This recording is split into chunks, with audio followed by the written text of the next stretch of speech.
Ada for taking unnecessary money out of my daughter's pocket? Basically, I have a daughter, Emily, 16F, from a previous marriage. My wife, Sasha, has a son the same age, Mark, it is 16M. Mark doesn't stay with us that often. He prefers to stay with his bio dad. That being said, when he is here, I find Mark to be a pretty good kid, polite and respectful. His dad decided to take a trip for work in the last few weeks of school, so Mark's here for a bit. He's out of the house most of the time and doesn't take up much space. He does get kind of grumpy when there's too much going on around him, especially noise, but for that, his favorite thing are these expensive noise-canceling headphones, which he almost always has with him. A present from his dad. Emily's school has already finished, so she's home. The problem is that the room Mark is sometimes has miscellaneous items put in when he's not here, and therefore, Emily seems to think it's fair game to go through his stuff. I've told her to stop, but Sasha hasn't been taking it seriously, Imo, saying that most of Mark's stuff is easy to replace. The big problem happened when Mark accidentally left his headphones in his room, and Emily accidentally snapped them. Mark found out when he came home from school and flipped.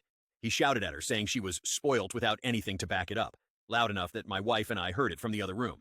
Sasha wanted me to calm things down, which I did. But I also told Emily she's replacing them.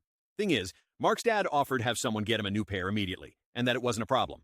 I said Emily would pay him back, and I'm sticking with it.